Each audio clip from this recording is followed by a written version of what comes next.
Lecture number 4 है, electrochemistry का lecture number 4। इसमें हम पढ़ेंगे variation of conductivity, molar conductivity and equivalent conductivity with dilution. हमें इन तीनों के ऊपर क्या फर्क पड़ता है जब हम इलेक्ट्रोलाइट के सॉल्यूशन को डाइल्यूट करते हैं, इसके बारे में आज स्टडी करेंगे। ये टर्म्स तो हमने कल पढ़ ली थी, ठीक है। तो सबसे पहला है कंडक्टिविटी। जब हम कोई इलेक्ट्रोलाइट का सॉल्यूशन लेते हैं और उसकी हम डाइल्यूशन कर देते हैं, डाइल्यूशन हम कैसे करेंगे, उसके अंदर वाटर ऐड कर देते हैं, ठीक है, उसको हम डाइल्यूशन बोलते हैं। उससे उसकी कंसंट्रेशन कम हो जाएगी इलेक्ट्रोलाइट के सॉल्यूशन की, अगर हम उसमें सॉल्वेंट का अमाउंट बढ़ा दें, ठीक है। अगर हमने जैसे NaCl का सॉल्यूशन वाटर में बनाया हुआ है और उसके अंदर और वाटर ऐड करते हैं, तो हम क्या कहेंगे कि हमने उसको डाइल्यूट कर दिया है। तो डाइल्यूशन पे कंडक्टिविटी डिक्रीज कर जाती है, क्योंकि कंडक्टिविटी क्या होती है, कंडक्टिविटी की डेफिनेशन क्या है, conductivity is the conductance of 1 centimetre cube of electrolytic solution, उसको हम कंडक्टिविटी कहते हैं। 1 सेंटीमीटर क्यूब इलेक्ट्रोलाइटिक सॉल्यूशन की जो कंडक्टेंस होती है उसी को हम कंडक्टिविटी या फिर स्पेसिफिक कंडक्टेंस कहते हैं। तो ये डाइल्यूशन के साथ डिक्रीज क्यों करती है, क्योंकि देखो ये डायग्राम यहाँ पे बना हुआ है, यहाँ पे इसके अंदर में हमने एक इलेक्ट्रोलाइटिक सॉल्यूशन लिया हुआ है, ठीक। ये जो डॉटेड डॉटेड दिखाए गए ये इसके अंदर आयंस है, जैसे अगर NaCl हो तो Na positive Cl negative ions है इसके अंदर, और बाकी का ये सॉल्वेंट है। अब कंडक्टिविटी क्या होती है, सिर्फ इसका इतना पोर्शन कंसीडर करें, 1 सेंटीमीटर क्यूब इतना पोर्शन कंसीडर करें, और इसके अंदर जो आयंस है 1 centimetre cube of electrolytic solution के अंदर जो आयंस है, इनकी वजह से जो कंडक्टेंस होगी वही कंडक्टिविटी होगी, ठीक है। 1 सेंटीमीटर क्यूब ऑफ सॉल्यूशन के जो आयंस हैं इनकी वजह से जो कंडक्टेंस होगी उसी को हम क्या बोलेंगे, कंडक्टिविटी बोलेंगे। अब अगर हम इसके अंदर और वाटर ऐड करते हैं, इसके अंदर अगर हम और सॉल्यूशन सॉल्वेंट ऐड करते हैं, इसमें हम और वाटर ऐड करते हैं, तो क्या होगा, इसका लेवल बढ़ जाएगा। और वाटर ऐड करेंगे तो आयंस दूर दूर चले जाएंगे। पहले मानो कि 1 सेंटीमीटर क्यूब में हमारे पास 6 आयंस थे, अब हमने इसको डाइल्यूट कर दिया, इसके अंदर और वाटर ऐड कर दिया, तो उससे क्या होगा, लेवल ऊपर जाएगा। जब लेवल ऊपर जाएगा, हमने आयंस तो नहीं ऐड किए, सिर्फ और सिर्फ वाटर ही ऐड किए हैं, तो आयंस दूर दूर मूव करना शुरू करेंगे। तो उससे क्या होगा, जो इस 1 सेंटीमीटर क्यूब में जो आयंस है ये भी दूर मूव करना शुरू करेंगे, ठीक है। तो number of ions 1 centimetre cube में अगर पहले 6 थे तो जैसे 4 बच गए, ठीक है। क्यों, क्योंकि हमने इसके अंदर और वाटर ऐड किया। वाटर ऐड करने से क्या होगा, जो आयंस है वो दूर दूर मूव करना शुरू कर देंगे, और आयंस अगर दूर मूव करना शुरू करेंगे तो पर सेंटीमीटर क्यूब में जो आयंस होंगे वो भी तो कम हो जाएंगे, और नंबर ऑफ आयंस अगर कम हो जाएंगे तो कंडक्टेंस किसकी वजह से थी, आयंस की मोबिलिटी की वजह से थी। नंबर ऑफ आयंस अगर कम हो रहे हैं तो कंडक्टेंस भी कम हो जाएगी, मतलब 1 सेंटीमीटर क्यूब सॉल्यूशन की कंडक्टेंस जो है वो कम हो जाएगी अगर हम इसके अंदर और सॉल्वेंट ऐड कर देते हैं तो। और सॉल्वेंट को ऐड करना ही डाइल्यूशन कहलाता है, ठीक है। तो हम क्या कह सकते हैं कि जो कंडक्टिविटी है वो डिक्रीज करती है डाइल्यूशन पे। क्यों डिक्रीज करती है, बिकॉज नंबर ऑफ आयंस पर सेंटीमीटर क्यूब जो है वो डिक्रीज कर जाते हैं डाइल्यूशन के साथ। 1 सेंटीमीटर क्यूब में नंबर ऑफ आयंस कम हो जाएंगे, तो आयंस की वजह से जो कंडक्टेंस थी वो भी हमारी क्या हो जाएगी, कम हो जाएगी। तो ये क्लियर हो गया। फर्स्ट जो है कंडक्टिविटी डाइल्यूशन के साथ क्या करती है, डिक्रीज। उसके बाद हमारा है molar conductivity and equivalent conductivity. Molar conductivity और इक्विवेलेंट कंडक्टिविटी की दोनों ही इंक्रीज करती है डाइल्यूशन के साथ। अब इसको हम समझने की कोशिश करते हैं। हमने अपने लास्ट लेक्चर में जब मोलर कंडक्टिविटी या इक्विवेलेंट कंडक्टिविटी का फॉर्मूला डिराइव किया था, तो हमने फॉर्मूले को इस इक्वेशन से डिराइव किया था। हमने क्या कहा था कि कंडक्टिविटी मल्टीप्लाई में वॉल्यूम इन सेंटीमीटर क्यूब, इन दोनों को अगर हम मल्टीप्लाई करते हैं तो हमारे पास मोलर कंडक्टिविटी आ जाती है या इक्विवेलेंट कंडक्टिविटी आ जाती है। लेकिन यहाँ पे वॉल्यूम हमें कौन सा लेना था, जिसके अंदर अगर मोलर कंडक्टिविटी निकालनी है तो ऐसा वॉल्यूम लेना है सेंटीमीटर क्यूब में जिसमें 1 mole of ion. Equivalent conductivity निकालनी है तो ऐसा वॉल्यूम लेना है जिसमें हमारे पास 1 ग्राम इक्विवेलेंट ऑफ आयन, ठीक है। तो हमने इस फॉर्मूला से इनके लिए इक्वेशन डिराइव की थी, कंडक्टिविटी मल्टीप्लाई में वॉल्यूम इन सेंटीमीटर क्यूब। अब डाइल्यूशन पे कंडक्टिविटी तो डिक्रीज करती है, अभी हमने पढ़ा। अगर हम डाइल्यूशन करते हैं तो कंडक्टिविटी डिक्रीज कर सकती है, ठीक है। तो कंडक्टिविटी डिक्रीज करेगी डाइल्यूशन पे, डिक्रीज करेगी, इसलिए मैंने डाउनवर्ड एरो लगाया है। और डाइल्यूशन पे वॉल्यूम इंक्रीज करेगा सॉल्यूशन का, हमने जो इलेक्ट्रोलाइट का सॉल्यूशन बनाया उसमें हम सॉल्वेंट का अमाउंट बढ़ा देंगे तो उसी को हम डाइल्यूशन बोलते हैं, और सॉल्वेंट का अमाउंट बढ़ाएंगे तो जो इलेक्ट्रोलिटिक सॉल्यूशन है उसका वॉल्यूम तो इंक्रीज करेगा ही, ठीक है। अब इसीलिए यहाँ पे अपवर्ड एरो लगा दिया मैंने कि वॉल्यूम इंक्रीज करता है डाइल्यूशन के साथ और कंडक्टिविटी डिक्रीज करती है, अभी बताया। लेकिन जो कंडक्टिविटी में डिक्रीज है वो कम है एज कंपेयर टू जो इंक्रीज है वॉल्यूम में इंक्रीज काफी ज्यादा होता है डाइल्यूशन से, और कंडक्टिविटी में डिक्रीज होता है लेकिन इंक्रीज के कंपैरिजन में डिक्रीज कम होता है। तो ओवरऑल क्या होगा, ओवरऑल इंक्रीज होगा कंडक्टेंस की वैल्यू में, मोलर कंडक्टिविटी हो या इक्विवेलेंट कंडक्टिविटी हो, ये दोनों ही इंक्रीज करेंगे, ठीक है, समझ आ गया। तो molar conductivity and equivalent conductivity हमारी इंक्रीज करती है डाइल्यूशन के साथ, और जो कंडक्टिविटी है वो डाइल्यूशन के साथ डिक्रीज करती है। कंडक्टिविटी क्यों डिक्रीज करती है, क्योंकि नंबर ऑफ आयंस पर सेंटीमीटर क्यूब में डिक्रीज कर जाते हैं डाइल्यूशन के साथ। डाइल्यूशन का मतलब है एडिशन ऑफ सॉल्वेंट, ठीक है। और मोलर कंडक्टिविटी या इक्विवेलेंट कंडक्टिविटी क्यों इंक्रीज करती है, क्योंकि वॉल्यूम इंक्रीज करता है, और वॉल्यूम में इंक्रीज जो है वो ज्यादा होता है as compare to decrease in conductivity. तो ओवरऑल हमारे पास क्या आता है, इंक्रीज आता है कंडक्टेंस की वैल्यू में, चाहे वो मोलर कंडक्टेंस हो या इक्विवेलेंट कंडक्टेंस हो, ठीक है। तो ये आपको क्लियर हो गया कि डाइल्यूशन के साथ इन तीनों टर्म्स में कैसे वेरिएशन होती है। अब हमें पढ़ना है हमारा नेक्स्ट टॉपिक जो कि है variation of molar conductivity with concentration for strong and weak electrolyte, ठीक है। कि स्ट्रॉन्ग और वीक इलेक्ट्रोलाइट को हम अलग-अलग स्टडी करेंगे कि कंसंट्रेशन को अगर चेंज करें तो इनके ऊपर क्या इफेक्ट होगा, इनकी वैल्यू इंक्रीज होगी या डिक्रीज होगी, ठीक। कंसंट्रेशन को बढ़ाना, कंसंट्रेशन को बढ़ाने का क्या मतलब है कि नंबर ऑफ आयंस बढ़ रहे हैं, मतलब वो डाइल्यूशन वहां पे कम है। डाइल्यूशन का अपोजिट है कंसंट्रेशन, सॉल्वेंट ऐड करेंगे तो डाइल्यूशन होती है, सॉल्यूट ऐड करेंगे तो कंसंट्रेशन बढ़ती है, सॉल्वेंट ऐड करने से डाइल्यूशन बढ़ती है, ठीक है। तो कंसंट्रेशन को चेंज करने पे मोलर कंडक्टिविटी पे क्या इफेक्ट होता है स्ट्रॉन्ग इलेक्ट्रोलाइट के केस में और वीक इलेक्ट्रोलाइट के केस में, ये हमें स्टडी करना है। तो पहले हम पढ़ते हैं स्ट्रॉन्ग इलेक्ट्रोलाइट के केस में। जो मोलर कंडक्टिविटी होती है स्ट्रॉन्ग इलेक्ट्रोलाइट की, वो नीचे की इक्वेशन दी गई है, इसके अकॉर्डिंग वेरी करती है, ठीक है।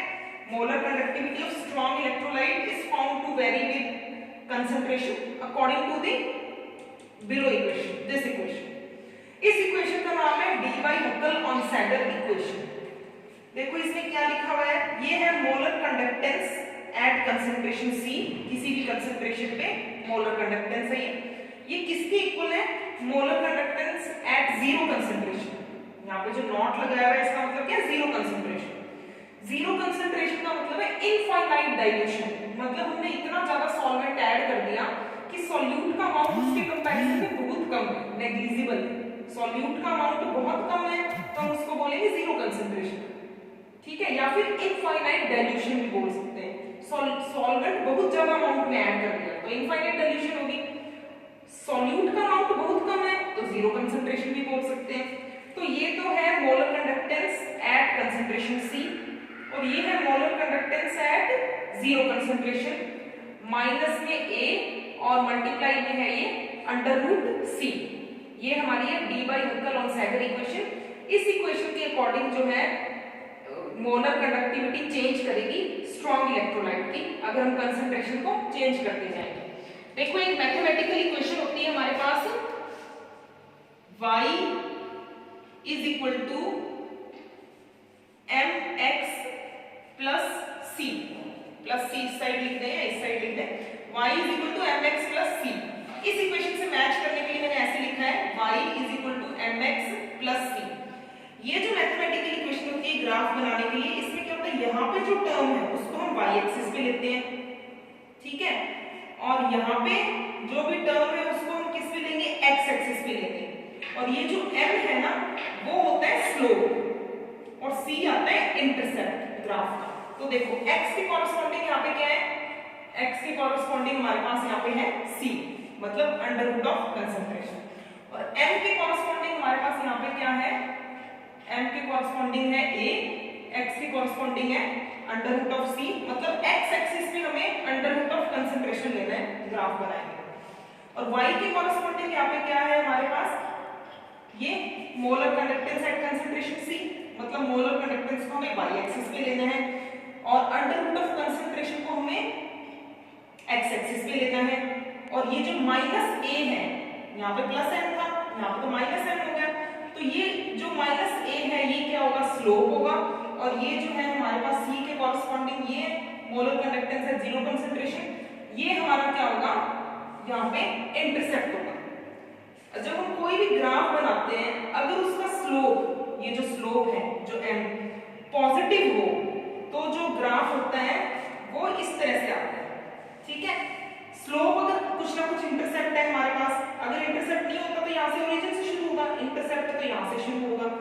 तो स्लोप अगर पॉजिटिव हो तो ग्राफ इस तरह से आएगा, स्लोप अगर नेगेटिव है तो ग्राफ इस तरह से आएगा, ठीक है। तो यहाँ पे हमें इस इक्वेशन से पता चल रहा है कि स्लोप हमारे पास जो है माइनस a, वो क्या है, नेगेटिव है, तो हमारा ग्राफ इस तरह से आना चाहिए। तो समझ आ गया, हमें y एक्सिस पे लेनी है ये वाली टर्म, y एक्सिस पे लेनी है molar conductance at concentration C, और x एक्सिस पे हमें क्या लेना है, अंडर रूट C, इसको हमें लेना है x एक्सिस में। इन दोनों के बीच में हम क्या करेंगे, ग्राफ ड्रॉ करेंगे, ठीक है। और जो ये a है, जो कि हमारा स्लोप आता है, इस इक्वेशन में जो a है वो कांस्टेंट है, और इसकी वैल्यू जो है वो डिपेंड करेगी नेचर ऑफ इलेक्ट्रोलाइट पे, नेचर ऑफ सॉल्वेंट पे भी और टेम्परेचर पे। तो a क्या है, कांस्टेंट है, जिसकी वैल्यू नेचर ऑफ इलेक्ट्रोलाइट पे, नेचर ऑफ सॉल्वेंट पे एंड टेम्परेचर, इन सभी फैक्टर्स पे डिपेंड करती है, ठीक है।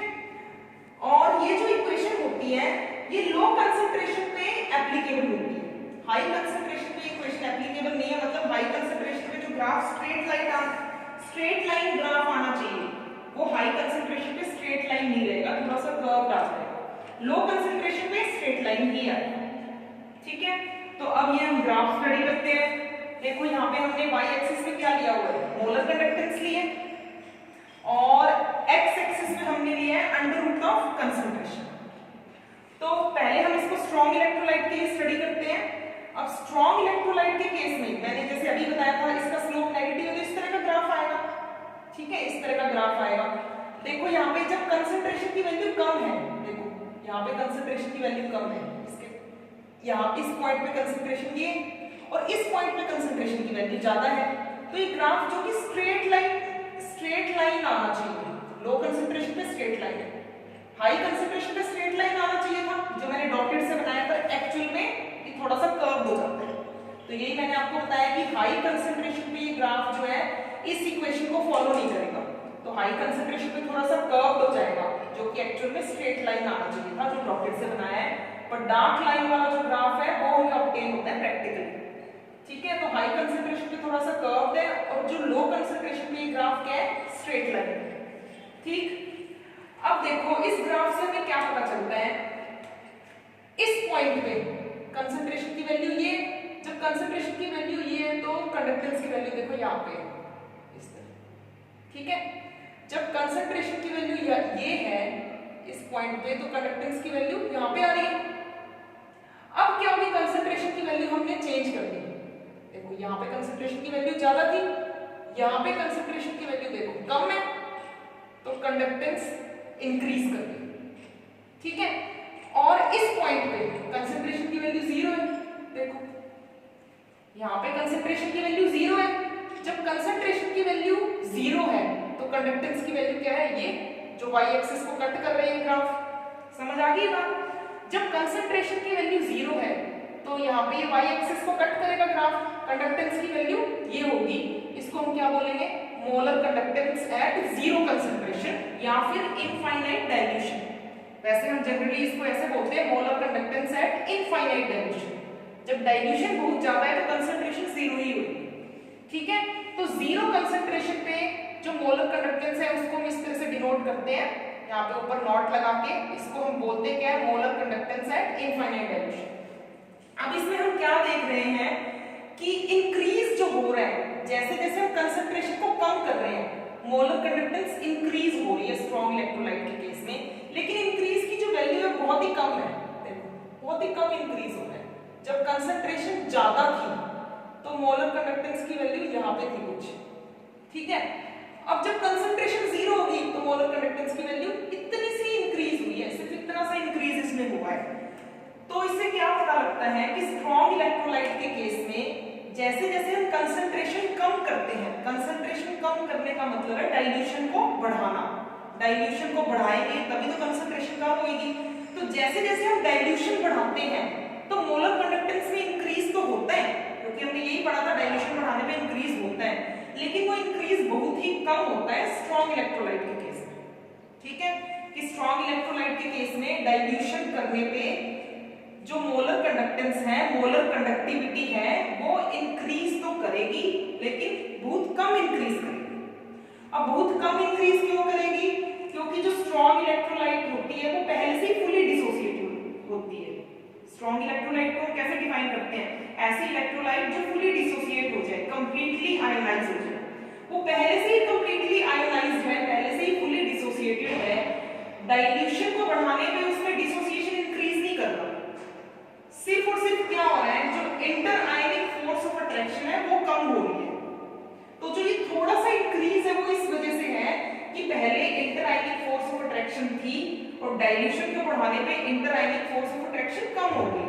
देखो हम इसको इस तरह भी समझ सकते हैं कि हमारे पास ये NaCl का सॉल्यूशन है, स्ट्रॉन्ग इलेक्ट्रोलाइट है NaCl, उसका सॉल्यूशन।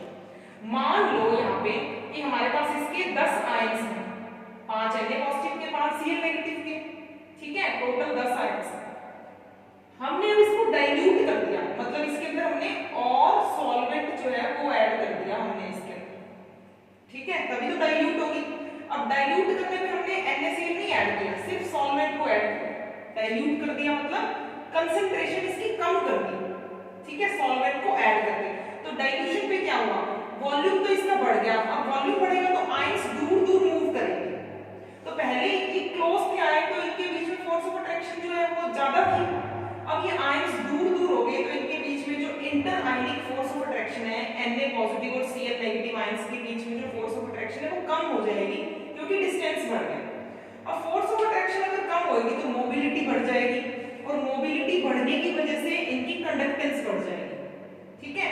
तो कंडक्टेंस बढ़ेगी, नो डाउट बढ़ेगी, लेकिन थोड़ा बहुत ही इंक्रीज होगा, क्योंकि आयंस तो उतने ही रहेंगे, हम डाइल्यूशन कर दें तब भी सिर्फ और सिर्फ इंक्रीज हो किस वजह से, inter ionic force of attraction कम हो रही है, इस वजह से इंक्रीज हो रही है कंडक्टेंस की वैल्यू।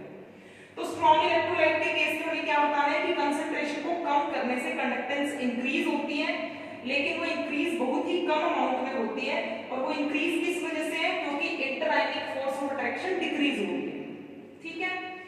अब हम पढ़ते हैं वीक इलेक्ट्रोलाइट के केस में क्या होता है। वो जो इक्वेशन थी डी बाई बुकल-लॉन्ग-सैगरे इक्वेशन, वो स्ट्रॉन्ग इलेक्ट्रोलाइट के लिए थी, वीक इलेक्ट्रोलाइट के लिए नहीं थी। वीक इलेक्ट्रोलाइट के केस में क्या होता है, वीक इलेक्ट्रोलाइट का ग्राफ देखो ये रहा। जब कंसंट्रेशन बहुत ज्यादा है, देखो इस पॉइंट पे कंसंट्रेशन की वैल्यू ज्यादा है, ठीक है, और कंडक्टेंस की वैल्यू क्या है, बहुत ही कम है। इस पॉइंट पे कंसंट्रेशन की वैल्यू ये है, अगर हम ये वाला पॉइंट ले, और कंडक्टेंस की वैल्यू हमारे पास ये आ गई है, ठीक है, बहुत ही कम कंडक्टेंस है। मतलब हम क्या कह सकते हैं, जब कंसंट्रेशन बहुत हाई है तो कंडक्टेंस क्या है हमारे पास, बहुत ही ज्यादा लो है, ठीक है, कंसंट्रेशन हाई है तो कंडक्टेंस बहुत लो है। अब हम इसको डाइल्यूट कर दें, डाइल्यूट कर दें मतलब इसके अंदर और सॉल्वेंट ऐड कर दें, ठीक है, डाइल्यूट करेंगे तो सॉल्वेंट ऐड करेंगे तो कंसंट्रेशन कम हो जाएगी। डाइल्यूशन को बढ़ाना मतलब कंसंट्रेशन को कम करना। तो जब हम इसको डाइल्यूट कर देंगे, इसके अंदर सॉल्वेंट ऐड कर देंगे, तो क्या होगा, उससे जो वीक इलेक्ट्रोलाइट थी, जो कि पहले आयोनाइज नहीं हो रही थी, बहुत कम आयोनाइज हो रही थी, अब उसकी आयोनाइजेशन बहुत बढ़ जाएगी, मतलब डिसोसिएशन उसका बढ़ जाएगा, और number of ions considerably increase कर जाएंगे, ठीक है। तो डाइल्यूशन करने पे वीक इलेक्ट्रोलाइट के केस में डिसोसिएशन भी बढ़ता है, नंबर ऑफ आयंस बढ़ जाते हैं, डिसोसिएशन बढ़ेगा तो नंबर ऑफ आयंस बढ़ जाएंगे, और आयंस की वजह से कंडक्टेंस होती है। अगर नंबर ऑफ आयंस बढ़ेंगे तो कंडक्टेंस भी इंक्रीज करेगी डाइल्यूशन के साथ। अब नंबर ऑफ आयंस बहुत ज्यादा बढ़ रहे हैं, पहले वो डिसोसिएटेड नहीं थी अच्छे से, कम डिसोसिएटेड थी, अब वो बहुत ज्यादा डिसोसिएटेड हो गई है, नंबर ऑफ आयंस बहुत ज्यादा बढ़ गए हैं, तो कंडक्टेंस में जो इंक्रीज होगा वो काफी ज्यादा होगा। वीक इलेक्ट्रोलाइट के केस में नहीं हो रहा था इंक्रीज, बहुत कम हो रहा था, यहाँ पे बहुत ज्यादा इंक्रीज होगा, ठीक है। तो ये देखो जैसे जैसे हम क्या कर रहे हैं, कंसंट्रेशन की वैल्यू कम कर रहे हैं, देखो इस साइड जाएंगे तो कंसंट्रेशन की वैल्यू कम होगी, इधर ज्यादा होगी। जैसे जैसे इसकी कंसंट्रेशन की वैल्यू कम कर रहे हैं, कम कैसे करेंगे, डाइल्यूशन को बढ़ा के,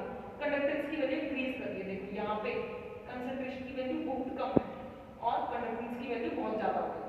बहुत कम कंसंट्रेशन पे जाके ये वैल्यू एकदम से इंक्रीज कर जाती है।